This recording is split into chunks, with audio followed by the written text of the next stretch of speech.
moartea păcătosului să se întoarcă să fie viu. Nu pun mâna mea cea păcătoasă peste capetele celor ce au venit la tine cu pocăință și cere de la tine prin noi iertarea păcatelor, ci pun mâna ta cea puternică și tare ce se află în această Sfântă Evanghelie, pe care slujitorii cei împreună cu mine o ținem deschisă peste capetele rugilor tăi și mă rog împreună cu dânsii și cei care de oameni, cea milostivă și care nu ține minte răul, Dumnezeule Mântuitorul nostru, Cel ce prin norocul Ionatan ai dăruit iertare lui David care s-a pocăit de păcatele sale și ai primit rugăciunea de pocăința numeroase însuți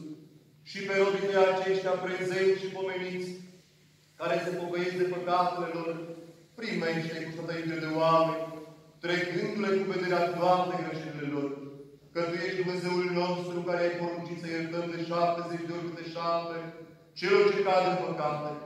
pentru că precum este slava Ta, așa este și mila Ta, și Ție se cuvine toată slava, cinstea și înțelepciunea,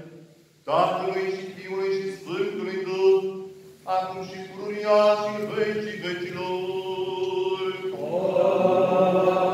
Amin. Domnului să ne rugăm. Doamne Dumnezeul nostru, Cel ce într-o rânduiala Ta cea după trup ai învățat că nu spurgă pe om cele ce intră în gură, ci toate sunt curate celor curați, care prin vasul Tău ales, Marele Pavel Apostolul, ne-a învățat pe noi să credem că sunt bune toate cele zidite de Tine, care se sfințesc prin cuvânt dumnezeiesc și prin rugăciunea cea către Tine însuși și acum, Stăpâne, milostivește-te, spre neputința noastră, binecuvintează făina aceasta cu darul Tău și cu iubirea de oameni, prin binecuvântarea și stropirea acesteia pe sfințite într-un numele Tău. Și toată șovăirea pentru scurcăciunea sau pentru necurăția ce-a căzut spre ea după meșteșugirea diavolului depărtează de la făina aceasta.